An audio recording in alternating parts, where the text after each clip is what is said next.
भिंडी को इस तरह से लगा लो, आपके अनचाहे बाल हमेशा के लिए खत्म हो जाएंगे। फिर वो चाहे आपके कहीं पर भी हो, चेहरे पर हो, गर्दन पे हो, या फिर आपके हाथ पैरों पर हो। कई बार हमारे चेहरे पर बहुत ज्यादा अनचाहे बाल हो जाते हैं, जिनको हम हटाने के लिए वैक्स, रेजर, थ्रेडिंग, तमाम सारी चीजें अप्लाई करते हैं, लेकिन वो सारी चीजें ही बहुत ज्यादा पेनफुल होती हैं। और इन सारी चीजों से ना हमारी जो ग्रोथ है वो और भी ज्यादा हार्ड होकर निकलती है, जिसके लिए हमें बहुत ज्यादा प्रॉब्लम होती है। हर 8 दिन बाद लगता है कि बस अब फिर से दोबारा पार्लर जाओ, दोबारा थ्रेडिंग कराओ, दोबारा पेन वही सा हो। तो इन सब से अगर आप भी छुटकारा चाहते हैं और आप चाहते हैं आपके अनचाहे बाल हमेशा के लिए खत्म हो जाएं, जिससे कि आपको हमेशा के लिए निजात मिल जाए, तो आपको ये रेमेडी फॉलो करनी है। और इस रेमेडी को ना किस तरह से लगाना है, कितने दिन लगाना है, जिससे आपकी सारी हेयर ग्रोथ बिल्कुल जड़ से खत्म हो जाए, वो भी परमानेंटली। तो वीडियो में एंड तक बने रहिएगा। वीडियो जरा भी अच्छी लगे तो लाइक कीजिएगा, चैनल पर पहली बार आए हैं तो सब्सक्राइब जरूर कीजिएगा। साथ ही साथ बेल आइकन को प्रेस कर दीजिएगा, ताकि आने वाली वीडियो का नोटिफिकेशन आपको सबसे पहले मिल सके। तो आपको अपर लिप्स हो या चिन एरिया पे हो, या फिर हो आपके कान के आसपास बाल, तो इन सारे बालों को ये बहुत ईजिली रिमूव कर देता है। और इनका ना बिल्कुल भी आपको कोई साइड इफेक्ट नहीं है, और इसका प्रोसेस इतना आसान है, जिसे आप एक दिन बना लेंगे ना तो आपको सारी समस्याओं से छुटकारा मिल जाएगा। तो यहाँ पर सबसे पहले हमें लेना है 2 भिंडी, और भिंडियों को काट लेना है पहले, उससे पहले धो लेना है। तो जितना बारीक आप काट सकते हो उतना बारीक उन्हें काट लीजिए। और काटने के बाद इसका क्या करना है, कैसे रेमेडी को तैयार करना है, वो सब कुछ मैं आगे वीडियो में शेयर करूंगी। तो वीडियो में एंड तक बने रहिएगा। और उससे पहले अगर अभी तक आपने मेरे चैनल को सब्सक्राइब नहीं किया है तो प्लीज चैनल को भी सब्सक्राइब कर लीजिएगा, ताकि आने वाली वीडियो का नोटिफिकेशन आपको सबसे पहले मिल सके। और मुझे कमेंट करना बिल्कुल मत भूलिएगा कि आप मेरी वीडियो किस गांव या किस शहर से देख रहे हैं, ताकि मैं आपको थैंक्स कर सकूं। और साथ ही साथ ये जरूर बताइएगा कि आपके अपर लिप्स पर बहुत ज्यादा अनवांटेड हेयर्स हैं, या फिर आपके बहुत ज्यादा आपने रेजर, वैक्स, थ्रेडिंग कराकर उनकी जो ग्रोथ है वो बहुत ज्यादा हार्ड कर ली है, तो उसका भी तरीका बताऊंगी, जिससे कि आप अपनी हेयर ग्रोथ को बहुत ज्यादा सॉफ्ट भी कर सकते हैं और धीरे धीरे इसको जड़ से खत्म भी कर सकते हैं।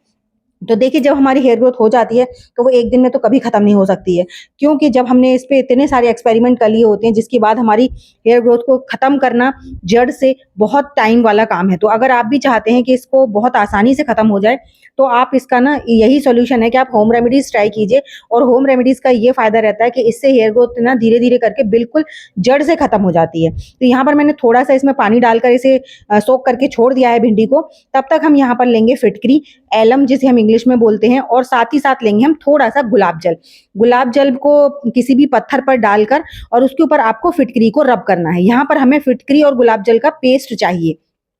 हम सभी जानते हैं फिटकरी बहुत ज़्यादा अमेजिंग होती है, और अगर आप इसे कंटिन्यू अपने फेस पर इस्तेमाल करें, कंटिन्यू मतलब डेली बेसिस पे, तो आप देखेंगे आपकी जो हेयर ग्रोथ है ना, वो जिनकी जो जड़ें हैं वो धीरे धीरे करके बहुत ज़्यादा कमज़ोर हो जाती हैं, और आखिरकार वो बिल्कुल ख़त्म हो जाती हैं। लेकिन आपको कंटिन्यू इसे इस्तेमाल करना होगा। तो उसके लिए देखिए, यहाँ पर मैंने इसको पत्थर पे घिस लिया है, और यहाँ पर हमारा करीबन आधा से 1 चम्मच के करीब हमारा ये फिटकरी और गुलाब जल का पेस्ट जो है वो निकल आया है। यहाँ पर आधा चम्मच आपको एक दिन के लिए काफ़ी है, क्योंकि ज़्यादा भी नहीं लगाना होता है इसको, क्योंकि फिटकरी इतनी ज़्यादा हार्ड होती है। अगर आप इसे ज़्यादा लगा लेंगे तो आपके चेहरे की जो स्किन है वो रेड होना शुरू हो जाएगी। और स्पेशली इसको हमेशा शाम के समय पर करना है, सुबह सुबह के समय पर बिल्कुल नहीं करना है। फिटकरी को लगाकर कभी भी धूप में नहीं जाना चाहिए, इस चीज़ का ध्यान रखिएगा। तो जब भी इस प्रोसेस को करें तो कोशिश कीजिए शाम का समय हो। तो देख सकते हैं आप, आधा चम्मच के करीब खूब बढ़िया सा थिक सा पेस्ट निकल आया है। अब इस पेस्ट को हम साइड में रखेंगे। तब तक हमारी जो फिटकरी, जो हमने भिंडी में पानी डालकर रखा था, उनका भी जेल तैयार हो गया है। आप देख सकते हैं काफ़ी ज़्यादा थिक सा जेल हो गया है। अब अगर आपके पास लग रहा है आपके पास टाइम नहीं है, तो आप इसको ना पका भी सकते हैं इंस्टेंट। तो लेकिन मैंने यहाँ पर ड्रेन कर लिया, क्योंकि मेरा जेल ना काफ़ी ज़्यादा थिक हो गया था, काफ़ी देर हो गई थी उसे रखे हुए, और हल्का सा इसे गर्म भी कर लिया था, जिससे और भी अच्छा सा इसका जेल निकल आता है। अब इस जेल को हमें निकाल लेना है। इस जेल का कैसे इस्तेमाल करेंगे वो मैं आगे आपके साथ शेयर करूंगी। तो पहले जितना जेल है उतना निकाल लें। करीबन 2 से 3 चम्मच के करीब 2 भिंडी में जेल निकल आता है। मतलब ये है कि जितना आपने पानी डाला है उतना काफ़ी अच्छे से जेल हो जाता है, लेकिन पानी भी ज़्यादा नहीं डालना है, क्योंकि इसका हमें ज़्यादा पतला जेल नहीं चाहिए। तो आप देख सकते हैं ये बिल्कुल बढ़िया तरीके से हमारा जेल बेस्ड, बिल्कुल जैसे एलोवेरा जेल होता है ना, उस तरीके से बन गया है। अब इसमें हम थोड़ा सा कोलगेट डालेंगे।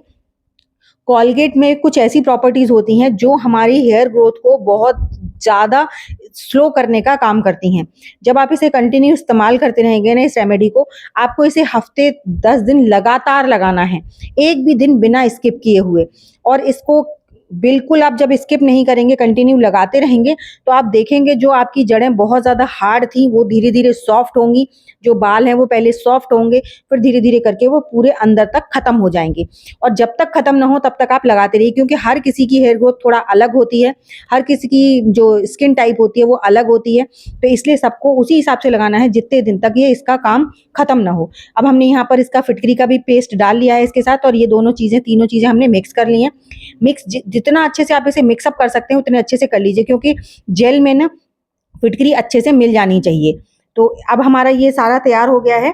अब इतने पतले से पेस्ट को आप इस तरह से इसे लगाएंगे कि आप देखेंगे कि आपकी पूरी हेयर ग्रोथ खत्म हो गई है। यहाँ पर मैंने डाली है थोड़ी सी मैदा, जो यहाँ पर मैदा होती है ना वो, या फिर बारीक वाला आटा, क्योंकि मैदा और जब हम इसे पेस्ट में तैयार करेंगे तो ये एकदम जेल हो जाएगा, स्टिक वाला चिपचिपा जेल हो जाएगा, जिससे हेयर ग्रोथ को हटाना आसान हो जाता है।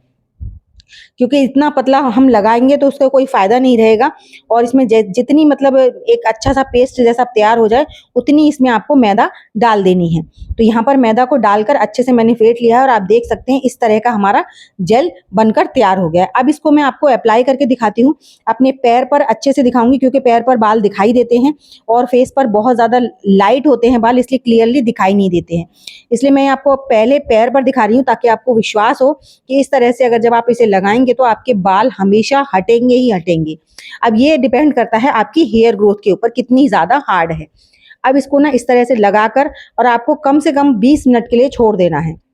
20 मिनट इसे कंटिन्यू बस इस तरीके से लगा रहने दीजिए, और हल्के हाथ से इसे रब कर दीजिए पहले, क्योंकि हमने जो इसमें फिटकरी डाली है वो अंदर तक इसके रूट्स के अंदर जानी चाहिए। अब इसको लगाकर हम इसे छोड़ देंगे आधा घंटे के लिए, और अगर आपके हार्ड बाल हैं तो आपको और भी ज़्यादा देर के लिए छोड़ना पड़ेगा। आप देख सकते हैं मेरे ज़्यादा नहीं है पैरों पर बाल, बहुत हल्के-हल्के हैं, लेकिन फिर भी यहाँ पर विज़िबल हो रहे हैं, दिखाई दे रहे हैं, इसीलिए यहाँ पर मैंने आपको पहले लगाकर दिखाया। तो आधा घंटे बाद अब हम इसको देखिए कॉटन से मैं आपको साफ करके दिखाऊँगी बिल्कुल लाइव, कि इस तरह से आप इसे हटा सकते हैं अपने बालों को। तो जब पैरों के हार्ड बाल हट सकते हैं, तो चेहरे के क्यों नहीं हटेंगे। आप देख सकते हैं जैसे ही हमने कॉटन को हटाया है, और यहाँ पर इसके जितने भी मेरे बाल थे वो सारे इसमें आ गए हैं। तो इस तरह से आप भी इसे ज़रूर अप्लाई कीजिए, और फेस पर भी मैं अपने क्लियर आपको लगा कर दिखाऊंगी और रिमूव करके दिखाऊंगी। तो अगर वीडियो ज़रा भी अच्छी लग रही हो, अभी तक आपने लाइक नहीं किया है तो प्लीज़ लाइक भी कर दीजिएगा, और चैनल पर नए हैं तो सब्सक्राइब ज़रूर कर दीजिएगा। तो चलिए अब मैं अपने आपको फेस पर लगा कर दिखाती हूँ। इस तरह से ना आपको इसे रिमूव कर देना है, और आपको इसे डेली बेसिस पे लगाना है। आपके बाल हों या ना हो उस जगह पर, लेकिन डेली बेसिस पे आपको लगाना है, ताकि इनकी रूट्स अच्छे से कमज़ोर हो जाएँ। बाद में मैंने बस इसे गीले कपड़े से साफ कर दिया, और अब आप देख सकते हैं विज़िबल उस जगह पे जहाँ पर हमने लगाया था, वहाँ पर से सारे बाल हट गए हैं। तो चलिए फटाफट से फेस पर भी लगा लेते हैं। फेस पर भी जहाँ पर भी आपके अपर लिप्स पर हैं या फिर चिन एरिया पर हैं, वहाँ पर अच्छे से इसकी एक कोटिंग कर दीजिए। कोटिंग करने के बाद में अगर आपके बहुत ज़्यादा हार्ड हैं, तो पहले इसे काफ़ी देर के लिए रब कीजिए फिंगर से, बहुत हल्के हाथ से, ज़्यादा हार्ड नहीं, लेकिन हल्के हाथ से आपको इसे रब करना है। रब करते रहिए हल्के-हल्के हाथ से, और इसे कम से कम वही 10-20 मिनट के लिए छोड़िए अपने फेस पर भी, और इसी तरीके से आपको रिमूव करना है जैसे आपने अपने पैरों पे से किया है। और किसी-किसी के ना कान के आस-पास भी बहुत ज़्यादा बाल होते हैं, मतलब अंदर नीचे भी बहुत ज़्यादा बाल होते हैं ठोड़ी एरिया पे। तो इस तरह से आप इसे लगाकर इसे अपने चेहरे पर अप्लाई कीजिए, और फिर जितनी देर में जब तक इनकी रूट्स लूज़ ना हो जाएँ, तब तक आप इसे रखिए, और उसके बाद इसे कॉटन से या फिर किसी भी कॉटन के कपड़े से हल्का-सा गीला कर कर उसे टाइटली दबाते हुए रिमूव कर दीजिए। इस तरह से आपके सारे अनवांटेड हेयर्स खत्म हो जाएँगे। आई होप मेरी आज की वीडियो आपको अच्छी लगी होगी। तो चलिए एक ऐसी नई अमेजिंग सी वीडियो के साथ मैं मिलूँगी आपको अपनी नेक्स्ट वीडियो में, तब तक के लिए बाय-बाय।